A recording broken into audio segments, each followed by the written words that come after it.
Friction पर अगला थोड़ा सा नेक्स्ट और एक पार्ट लेते हैं। ये सब न्यूमेरिकल ही हैं जिनको हम लोग डेरिवेशन बना के कर रहे हैं, और वो है बेटा sticking of a block with accelerated card. Correct. Good evening बेटा, कैसे हैं आप लोग? इस पार्ट को करते हैं। देखिएगा, sticking of a block with N accelerated card, इसका मतलब समझिएगा, ये इसमें क्वेश्चन आता कैसे है। देखो, ये जमीन है, मान ली इस पे एक गाड़ी, एक कुछ है, ट्रक है, गाड़ी है, कार्ट है, वो जा रही है। आप देखिएगा ये जा रही है।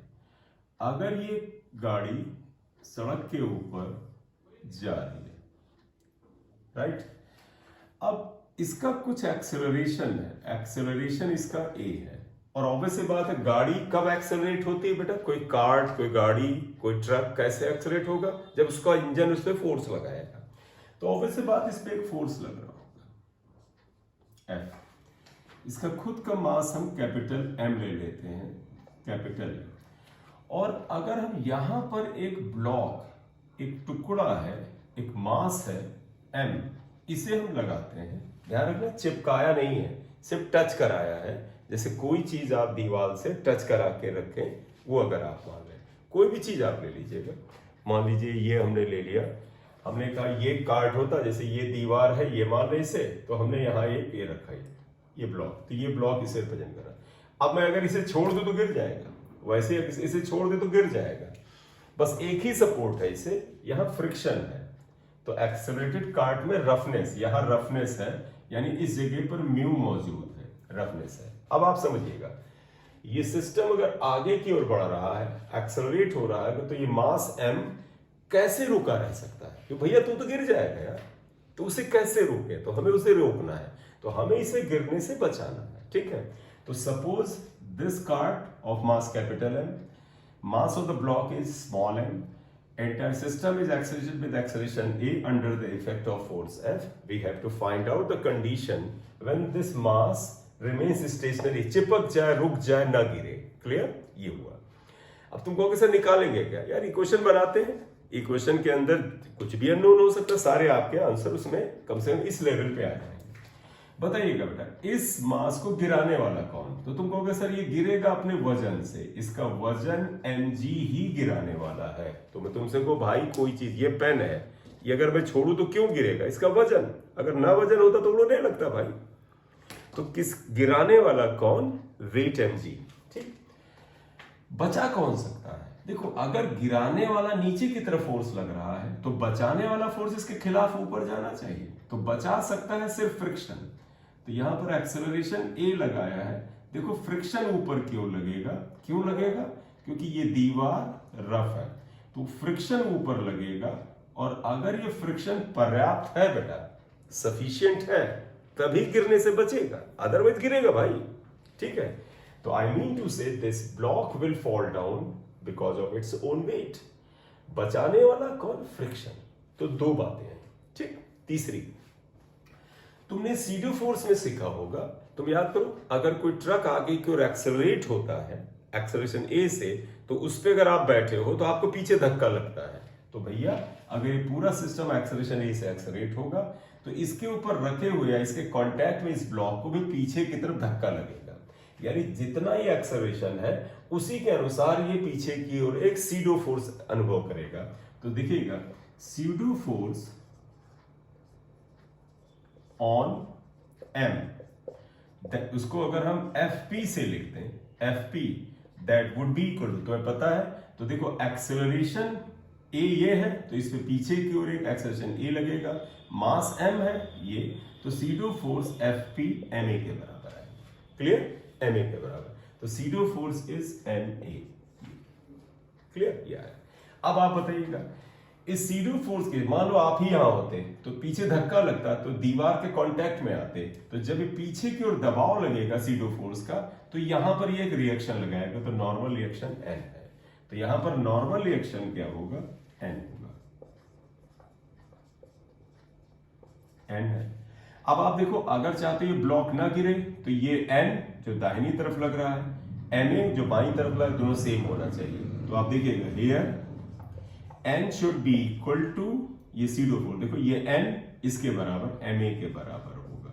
तो एक्चुअल में पहली इक्वेशन समझो ये आई काम की, ये तो सपोर्ट में थी। क्लियर?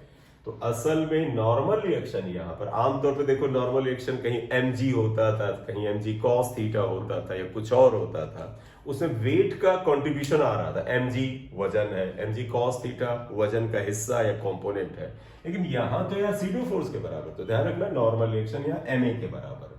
क्लियर?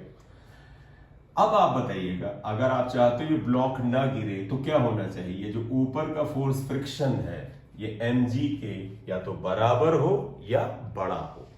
अगर फ्रिक्शन छोटा हुआ तो भैया ये गिर जाएगा। तो आप लिखिएगा for block m not to slip, ना स्लिप करे, या आप कह सकते स्टिक हो जाए, एक ही बात है, स्लिप ना करे यानी स्टिक हो जाए। क्या होना चाहिए?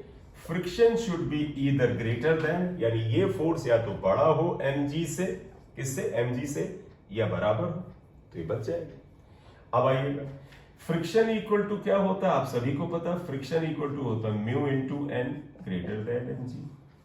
एन कितना है? ma के बराबर। तो आप इसको अगर आप यहां ले आए तो देखो n को क्या लिखो? ma के बराबर mu ma is greater than mg, mm cancel हो गया। तो अब देखो निकालना क्या है, हम कह सकते हैं mu a is greater than g, या कह सकते हैं a। इस इक्वेशन को भी तवज्जो दो और इसको तुम इक्वेशन स्टार की तरह रख लो, बात कर लेते हैं। a क्या होना चाहिए? Should be greater than g by mu.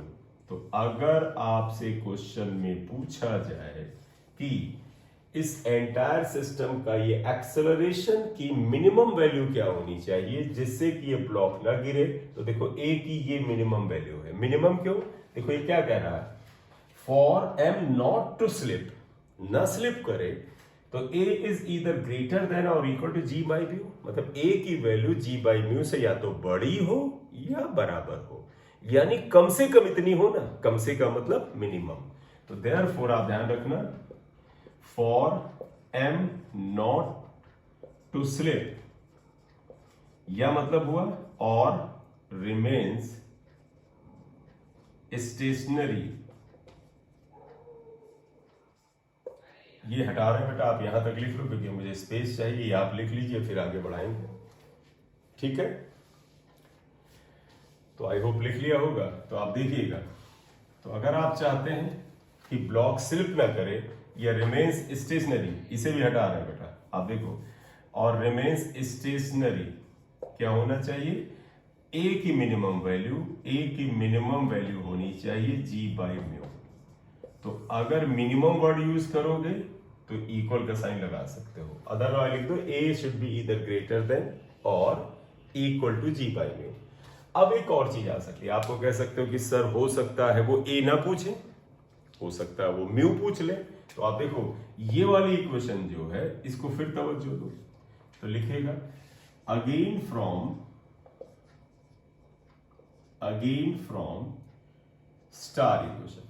देखो mu a is greater than equal to g, तो mu is either greater than g by a। तो अगर आपसे पूछे कि म्यू की क्या वैल्यू, आप देखिए बेटा, अगर यहां रफनेस कम हो गई तो फ्रिक्शन कम होगा तो ये गिर जाएगा। तो ये क्या कहते हैं कि ये ब्लॉक ना गिरे, इसके लिए कोएफिशिएंट ऑफ फ्रिक्शन जो है या तो बड़ा हो या बराबर हो g बाई a के बराबर। तो इसका मतलब ये फ्रिक्शन की मिनिमम वैल्यू होगी। देयरफॉर म्यू मिन मतलब कोएफिशिएंट ऑफ फ्रिक्शन की मिनिमम वैल्यू क्या होगा? g बाई a होना चाहिए। तो अगर कोएफिशिएंट ऑफ फ्रिक्शन इतना हो तो वो नहीं गिरेगा, या a इतना हो तो वो नहीं गिरेगा। आप इसे 3 स्टार लिख सकते हैं और इसे 2 स्टार इक्वेशन लिख सकते हैं। क्लियर? ये आया एक इंपॉर्टेंट पार्ट। अब इसमें कई बार ये भी कर सकते हैं कि अगर आप चाहते हैं ये ब्लॉक ना गिरे तो इस पूरे सिस्टम पे लगाया गया फोर्स क्या होगा? तो फोर्स इक्वल टू क्या होता है बेटा? टोटल मास इनटू एक्सेलरेशन, और एक्सेलरेशन की वैल्यू ये उठा सकते हैं। तो आप इतना लिख लो, स्क्रीन शॉट ले लो। तो एक चीज और बता दें, क्योंकि ये भी पूछ सकते हैं ना कि भाई ये ना गिरे तो एक्सेलरेशन की ये मिनिमम वैल्यू है, कोएफिशिएंट ऑफ फ्रिक्शन की मिनिमम वैल्यू है, ये कितना फोर्स होना चाहिए? ये मतलब मिनिमम फोर्स कितना होना चाहिए, मतलब कम से कम कितना फोर्स। उससे ज्यादा लगा दो तो पक्का नहीं गिरेगा, लेकिन कम लगा दोगे तो गिर जाएगा। तो अगर मैं अब ये लिख लिया है बेटा, तो अब मैं मिनिमम फोर्स की बात करूं तो आइएगा जरा, minimum force, minimum force F required for M not to slip, कि M स्लिप ना करे। तो आप बताइएगा F मिनिमम क्या होगा, आप सभी को पता है F मिनिमम इक्वल टू क्या होगा, M इंटू ए मिनिमम। M पे जरा अलर्ट रहना, M रहना, ये फोर्स बेटा पूरे पे लग रहा है, इस पे सब पूरे को ढो रहा है ये, तो आप लिखोगे M plus small m and a minimum. तो इसका मतलब that should be equal to M plus m, और ए मिनिमम था G बाई, तो ये F मिनिमम आ जाएगा। तो इस लिहाज से ये इंपॉर्टेंट क्वेश्चन हो जाता है, ठीक है। अब इसमें डेटा डाल देंगे, एक सवाल आपका बन जाएगा। क्लियर?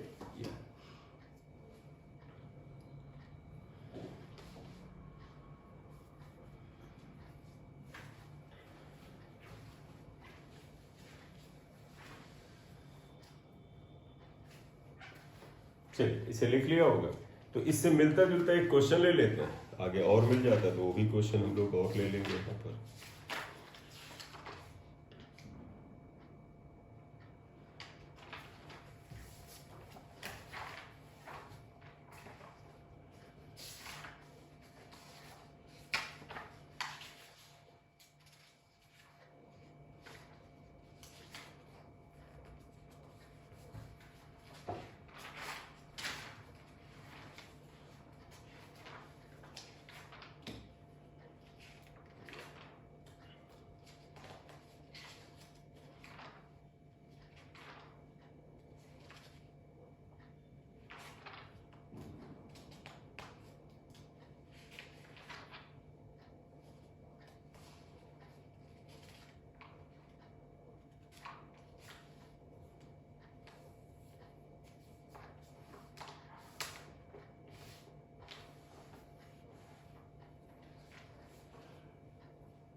चलिए एक क्वेश्चन यहाँ पर ले लें, आप उसको आप बताइएगा मिलता जुलता है, और उसको हम लोग यहाँ कर सकते हैं।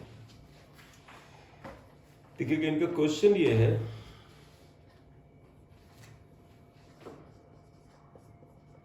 एक ये वॉल है बेटा, वॉल रफ है, मतलब फ्रिक्शन मौजूद है, इसके कांटेक्ट में एक ब्लॉक है, देखो ये एक ब्लॉक है, और ध्यान रखना चिपकाया नहीं, कांटेक्ट में रखा है। जैसे ये दीवार है, हमने ये ब्लॉक को आप ये मान ले पेन ऐसे रखा है, राइट, और एक हॉरिजॉन्टल फोर्स ये लगा रहा है, हॉरिजॉन्टल फोर्स ये लगा रहा है। क्लियर? ये इन्होंने एक हॉरिजॉन्टल फोर्स लगाया।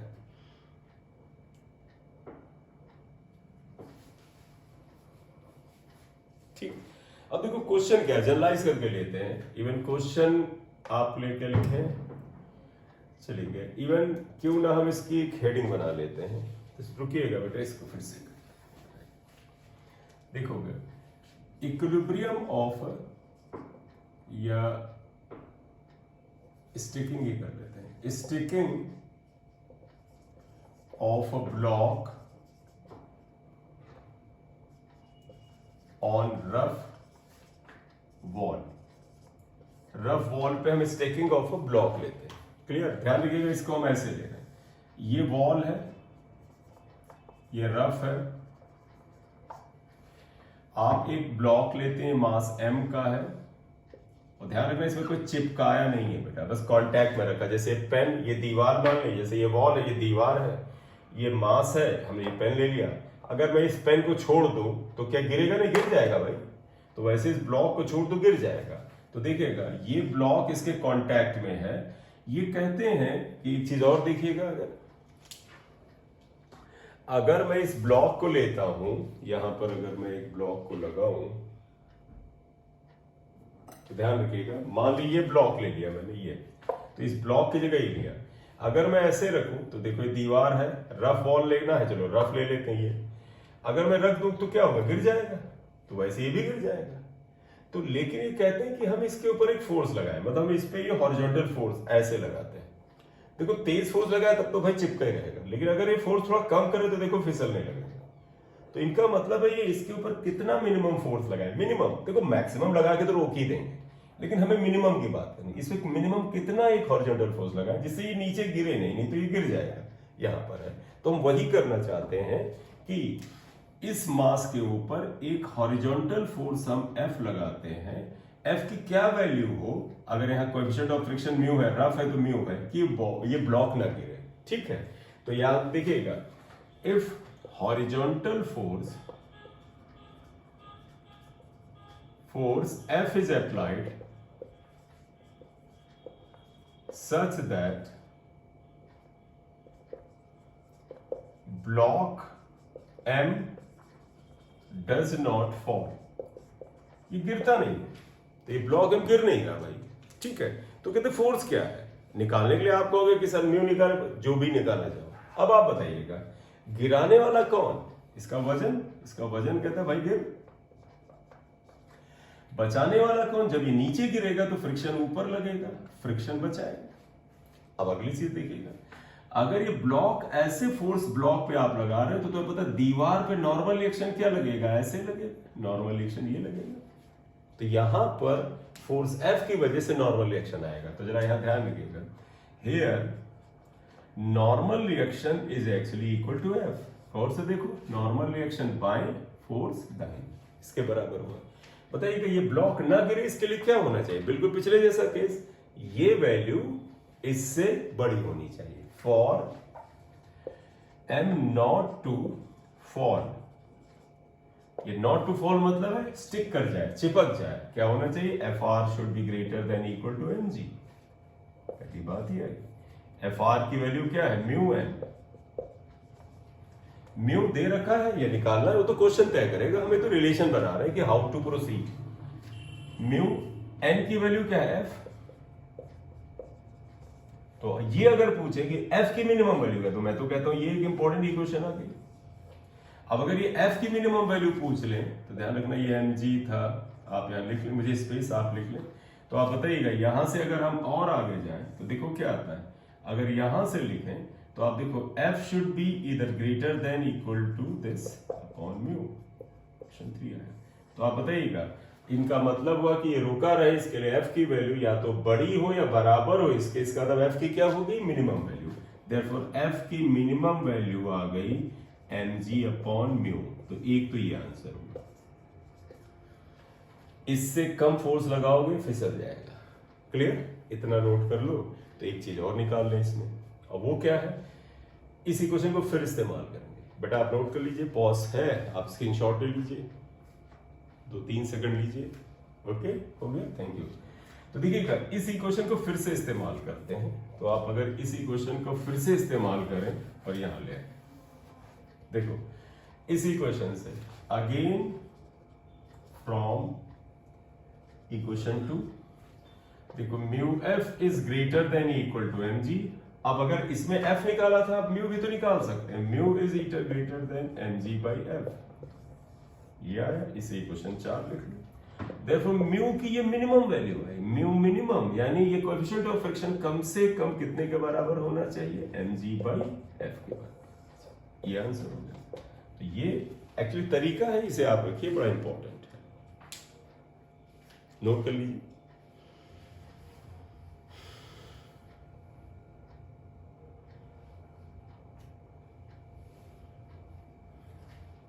ठीक, तो इसमें एक आपने नोट कर लिया, एक न्यूमेरिकल लेते हैं इससे मिलता जुलता। देखिएगा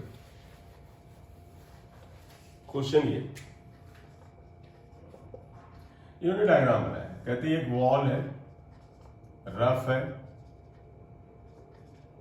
और इसका म्यू जो है वो 0.2 है। तो इन्होंने क्वेश्चन में दिया कि रफनेस की वजह से कोएफिशिएंट ऑफ फ्रिक्शन म्यू इतना। एक ब्लॉक है ये, इसका मास नहीं दिया है, और कहते हैं इस रफ वॉल पर अगर इस ब्लॉक के ऊपर हम force F equal to 10 newton लगाते हैं तो ये ब्लॉक जस्ट स्टेशनरी रहता है। जस्ट मतलब है मिनिमम फोर्स लगा रहे हैं। तो when force of 10 newton is applied such that block is just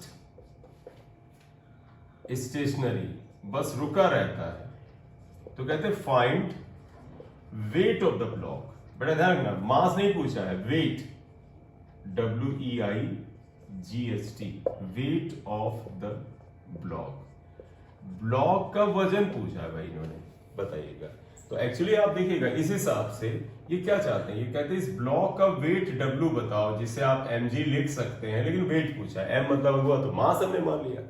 बताइएगा होगा क्या, ये फोर्स अगर इधर लगेगा, नॉर्मल रिएक्शन इधर लगेगा, फ्रिक्शन ऊपर की ओर लगेगा। तो पहली बात बताइएगा यहाँ पर सोल्यूशन में अगर आप आए, देखो ये नॉर्मल रिएक्शन 10 के बराबर होगा, n इक्वल टू 10, पहली क्वेश्चन आई थिंक कोई प्रॉब्लम नहीं होगी, ये लेफ्ट में या राइट में बराबर होंगे। फॉर ब्लॉक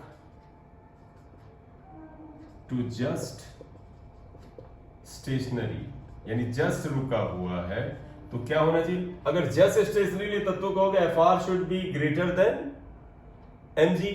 अगर आप कहना चाहते हो टू कीप स्टेशनरी तो इक्वल टू भी लगाना पड़ेगा, greater than equal to for block to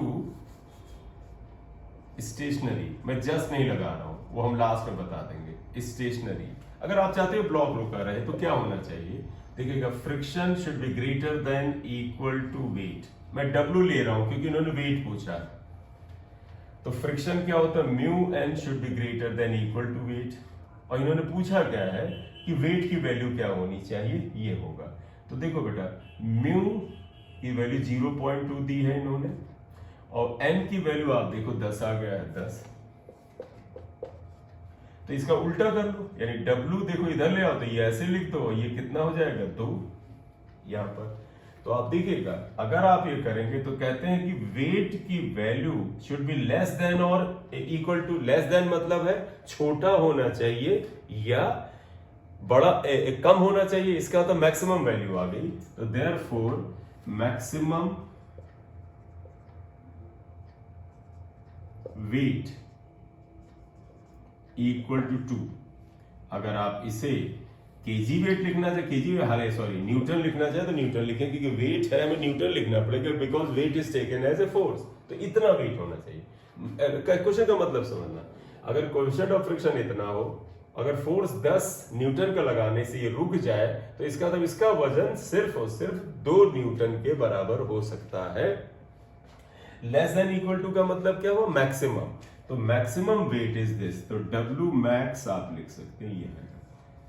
इससे छोटा रखोगे वजन तभी ये 10 न्यूटन संभाल लेगा, इससे और छोटा रखोगे तो भी संभाल लेगा, लेकिन बड़ा रखोगे 2 न्यूटन का तो फिर गिर जाएगा। तो ये मैक्सिमम वेट आया। आप अगर ग्रेटर देन इक्वल टू न लेना चाहें, सिर्फ इक्वल लगा के करो तो भी आ जाएगा बेटा, है ना। ये आपकी समझ पे होता है कैसे करेंगे, ठीक है। Thank you.